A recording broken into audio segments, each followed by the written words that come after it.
Okay, just coming off bye week, I thought it was a little bit different for us as compared to the bye week before. We did a whole lot more self-scout and kind of preparing for Colorado State, and a little bit less recruiting just because of the way the recruiting calendar falls. We didn't have as many days, evaluation days out, but we did send some coaches out for a couple days on Tuesday and Wednesday, and got some of that done early in the week, and then got I thought rested early in the week and practiced late in the week. And so I think our guys, after seeing them this morning, came off that refreshed, and they're energized for a big week. Respect Colorado State and for what they've done, especially over the last month, 5 weeks. And so that has got our guys' attention really quick. And so preparations, started late last week on them for our players' standpoint, and continued this morning, and then we'll head into this week. I think as healthy as you can be at this time of the year.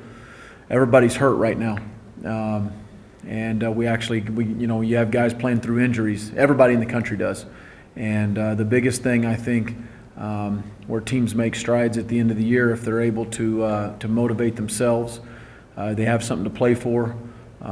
They have individual motivation and a collective group motivation, and I think our guys have that motivation. We are playing for something. We're in the middle of the Mountain West race, and who knows how this thing's gonna unfold here in the next couple weeks. We got a 12-day stretch. We got to give everything we got from a coaching staff standpoint and a player standpoint, and big game against Colorado State. As I look at them, first of all, Garrett Grayson, I know quite a bit about. We recruited him when I was at Louisville, had him in camp. I personally recruited him and know what kind of a young man he is. Great character kid, great leader, a lot of moxie, a lot of mojo, and the kid is playing really, really well right now. I'm happy for Garrett. I hope he don't play as well as us, but I'm happy for him just because I know him real well, and kind of is exactly what I thought he'd be 4 years ago as I was recruiting him, as a guy that has mobility, he's got escapability, he's very accurate thrower, and you can tell by a lot of the stuff that they do, the audibles and double counts and two-play pairs, that they do, that he's got a really good feel. I think Coach Baldwin, I'm sure, has him very schooled up in what they're doing. They're very comfortable with what his abilities are right now. And so, to flip on the tape and see Garrett, as I have, in some cross tape over the last few weeks, impressed with him and his performances over the last month or so, especially. Capri Biggs right now, bottom line is the hottest back in the nation. He's playing probably better than any back in the nation right now. When you look at his production, you look at his stats and his numbers. 1,000 yards over 5 weeks, 600 yards over 2 games, and all those touchdowns. And he's a back that runs with great vision, great balance, and has home run speed at the end. You can tell on tape that guys have a lot of trouble getting him down. And so, big challenge for our defense, not only our front seven, but our secondary for their run fits and everything. It'll be fun to watch, our strength against their strength, and we'll see how that unfolds on Saturday. So, I'll just go ahead and open it up for questions from there. Well, special teams should play a factor too, because they're first in kickoff return and second in punt return average. Yeah. So you guys will be tested. They got a good kicker too. They do have a good kicker, and so I think it all boils down to a really good game on Saturday, because you take the third phase of the game and special teams. Our coverage units have been very good so far this year. Major challenge for our punt team and our kickoff team, and to contain those guys this week. Their kickers have been good. Ours have been good. So, be a fairly good matchup when the special teams roll out there. Bibbs went to Snow. Did you ever take a look at him or try to recruit him? Yeah, we, not a whole lot. Just I think there were a few circumstances here and there, but not a whole lot. Just a kid that's sat out last year, got his grades in order. Good for him, and man, what a burst on the scene right now. Is it just they gave him more playing time to do it? I mean, what's Their happening? O-line's playing well. You know, their O-line's really coming off the ball. Their tight end's doing a really nice job. You know, I think they're playing very confidently, you know, and got a little mojo going, you know, in the run game. What have you seen from this team overall since that San Jose State loss? I mean, they've won 4 or 5. They were playing with Boise for a while. Yeah, and, you know, big win on the road at Wyoming in a rival game, you know, coming off of the San Jose State loss. And, you know, since that game, I'm sure it gave them a boost of confidence.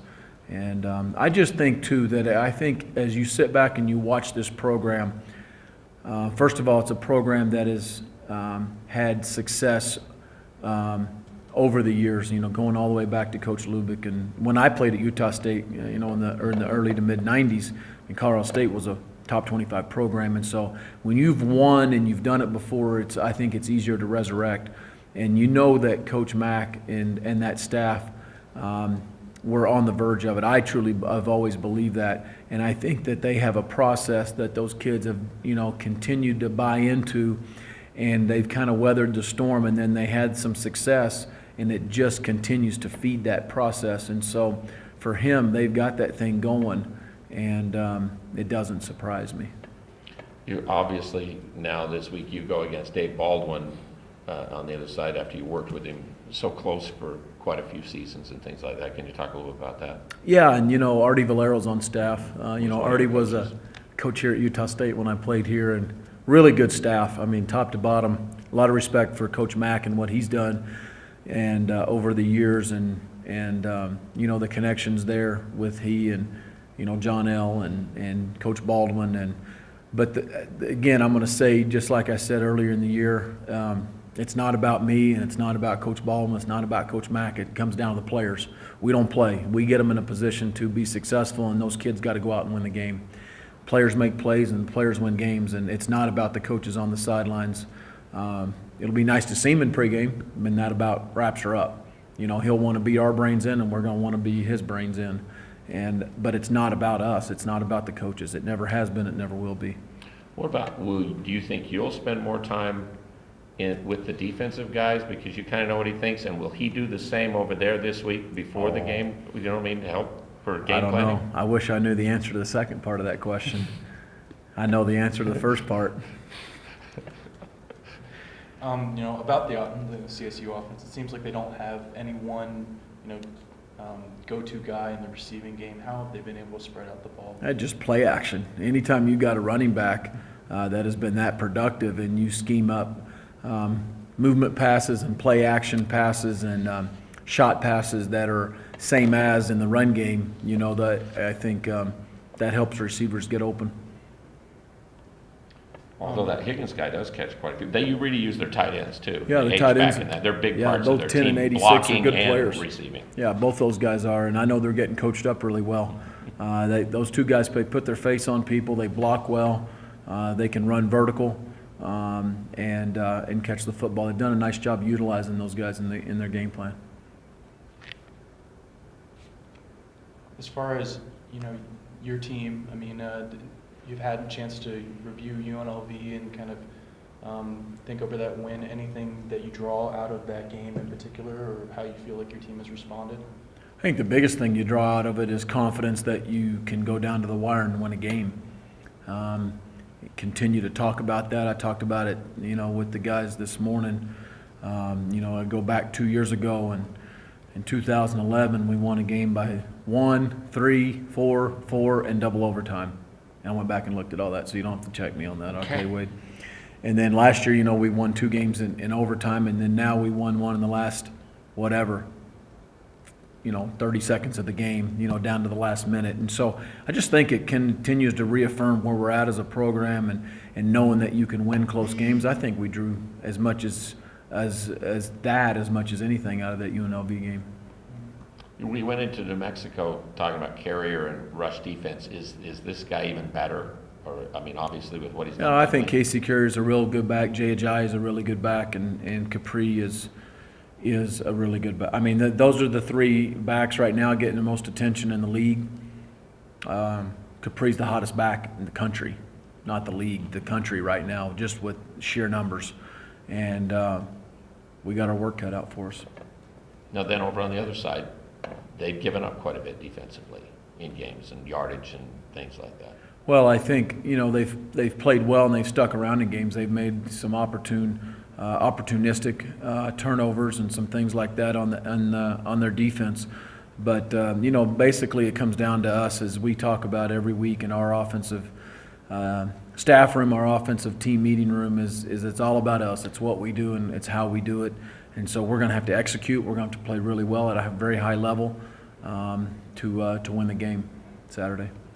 I know your focus is generally on just your team, but what's it been like to be in the Mountain West and see so many teams kind of fighting for that magic number of bowl eligibility? Doesn't surprise me, just because I've said it every single week. There's a lot of parity in the Mountain West. I say it every week. And so to know that there could be a possibility of, 8 teams still, you know, this week will have a lot to say with all those matchups and everything. But I think it's just a lot of parity in the Mountain West, a lot of good programs, a lot of good coaching staffs, and players that are making plays down here at the end. I mean, there's a lot of good ball. Are you involved at all with discussions about any bowl games or anything like that yet? Is that kind of come into your sphere? Nobody's asked me anything yet. No, and I'm not going to get into all that until. Just kind of give me a feel. You're going to the end of the season. How are your players feeling in general? Do you have a sense of excitement or what's going on? I think they have a sense of purpose. That's a good question.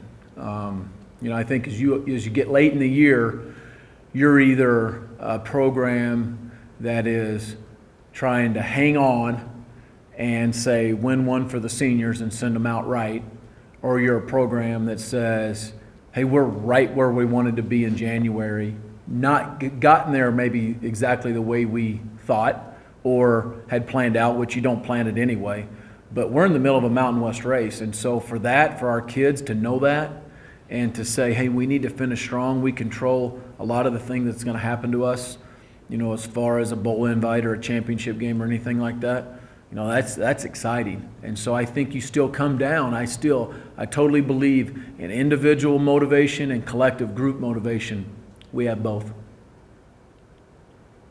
Shaq Barrett is probably their best defensive player. Is he ever going to graduate? No. I mean, that is a really good player. He's been very, very productive for them for a long time. It seems like Barrett and Shaq Bell I have coached against, I know for a fact, 4 straight years, starting with my last year at New Mexico, and then every year we've played them 56-3. It's like they're never going to come off the screen. Really good players, very productive, solid careers. And you know, kind of the cornerstone of that defense. You know, in your own defense, we've seen Tavaris McMillan a little more. It seemed like he got a little rattled up in the UNLV game. Is he okay, and how has he kind of played in the recent weeks? Yeah, you know, he's played well in recent weeks. Battled injuries kind of early on, and was in and out and struggled a little bit. But you know, I'm happy with Tavaris, the way he bounced back in that game. He made some big plays, a big stop down there, I think right before Nevin's interception. Am I right on that? Mm-hmm. Yeah, big play there. So good kid, continues to battle. It was a pretty good game for Baldwin because he also was the back judge besides calling the play. See that? He really worked hard. Very observant, Al. Yeah. He's I know there was a pregame discussion between DB and the referee, David Baldwin. Sure, yeah. Yeah. You know, we have actually, when I was, he's done it before. It has happened before, and Coach Baldwin and I were together once or twice when it happened previously. So it's just kind of funny.